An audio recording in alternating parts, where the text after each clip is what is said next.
Hi guys, and welcome to another episode of Kabir Considers.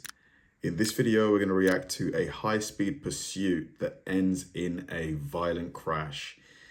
High-speed pursuits are fun to watch. I'm not going to lie, they are. But at the same time, these criminals are putting the lives of other motorists at huge risk.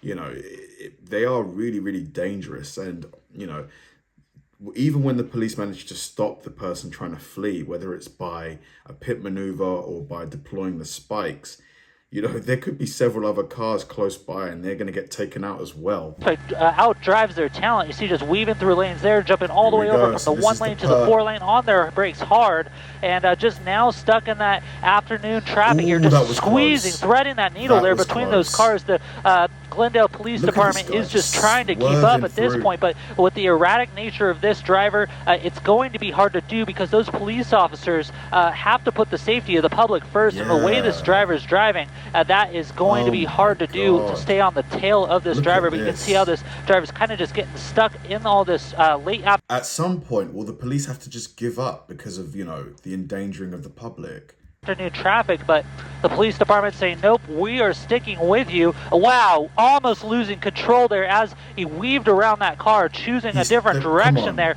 And I could tell you, Courtney, this is one of the craziest pursuits I've seen in some time. This car going about 70 miles an hour through these surface streets, almost losing control there at that intersection where all that traffic was. This is a extremely dangerous pursuit. Colton, Micah Ullman here with you as well. And as we watch this become increasingly dangerous on surface streets, oftentimes law enforcement will actually back off and try and calm things down. It doesn't appear at this point that these officers are willing to. He must have not seen the helicopter, because the helicopter's never going to stop. They've got eyes on you constantly. Do that.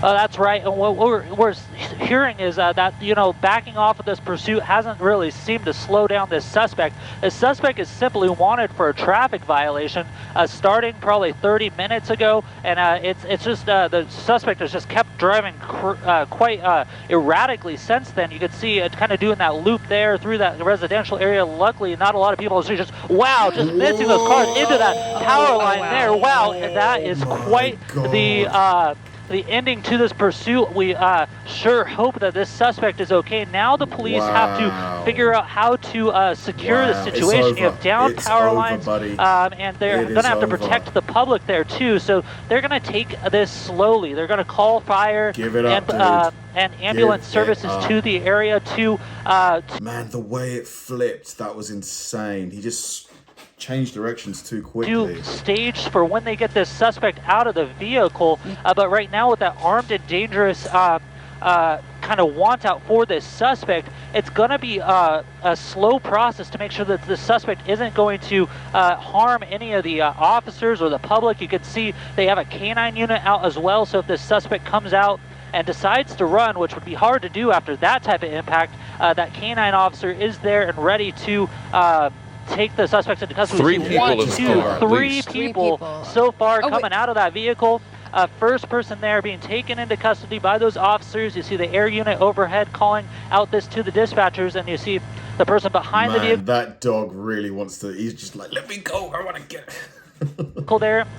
Laying down on the ground, throwing that phone out of the way. The second person, 4 people. Wow, another person coming out of that car too. It's amazing that these people can move after that accident there. But 1, 2, 3, 4, 2 in custody. The other 2 proned out on the ground, and they're just going to keep calling these suspects back as they as they kind of have the opportunity to. It doesn't look like this point that all of these suspects are injured in a way where they can't move. It's hard to tell right now from our angle to see how that driver is doing, possibly a passenger, now that looking at that vehicle, is doing, kind of sticking their arms out of that door over there. But the police department's taking this one by one suspect, one by one, to take them into custody after this this huge crash here, taking down a power line into a tree. Luckily, no civilians or the public was injured. Because, I mean, forget the crime that they did, because they're obviously guilty of something for them to flee.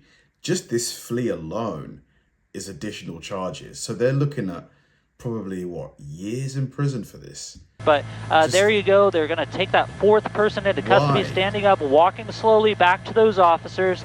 This is what they want to see as they take these suspects into custody. Very slow movements. They're going to check the movements. They're going to check the suspect for weapons, take them into custody, and then they're also interviewing all these different suspects to make sure there's no one else in the vehicle. There's number 5 coming out of the vehicle. 5 people. So a lot of people in that very small Toyota vehicle there, and luckily they're all moving well. You see that last person there just said, "Hey, I'm done. I'm going to come over. I'm going to put my hands behind my back."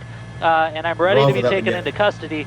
Better that than get bit, you know, if they send the dog in there to see if there's anyone But left. those officers still poised to make sure that they can clear that vehicle and make sure that it is safe and this situation is wrapped up here in the Los Feliz area here, just to the west of the 5 freeway and to the, let's see, south of this is actually Echo Park, my bad. And so now you're going to see the officers here come together, and they're going to approach the vehicle and clear it, Micah. There it is again. Sorry, Courtney. As we see on screen, right, a replay of this crash, and a minor miracle, frankly, that no one was hurt, either bystanders or anyone in that car. Look at that. This happened at a Arco gas station right there. Can you imagine just being pumping gas and seeing this all go down? And amazingly, 5 people got out of that vehicle and seemingly looked okay, that they were able to walk out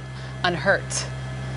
Amazing. And it looks like you just never see things like this in the UK. Cleared the car. It's quite amazing that those suspects made it out of the vehicle. It looks like they're clearing that car. You could see how the officers' kind of poise has changed, and they're still going to make sure that they get able to look in that trunk and everywhere. But for the most part here, it looks like they're calling this code 4, that the scene is clear, the scene is safe, and now they're going to have to call in the utility companies, the fire, the paramedics to check out those suspects and take care of now this down power line here in the Echo Park area. Yeah, again, a small miracle. No one was hurt. Bystanders appear safe, and the power lines are down. Avoid the area in Echo Park. We're back with the news at 6 at the top of the hour. Stay with us.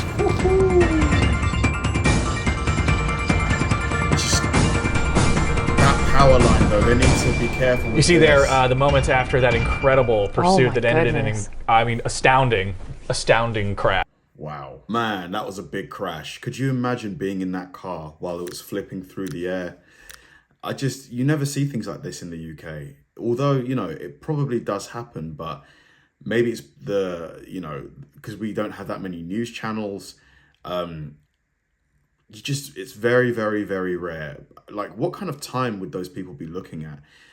Like, who knows what charges they're going to get in addition to the crash, but I guess evading the police is a charge, reckless endangerment, driving dangerously, I don't know, public damage. I don't know, like, what kind of time are they looking at? I'd guess it's going to be at least a year or something like that.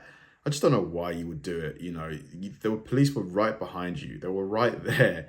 The helicopter was in the sky. Maybe they didn't see the helicopter, but just seems that they've just given themselves a lot of additional time for no reason. Thanks for watching, guys, and I'll see you in the next one.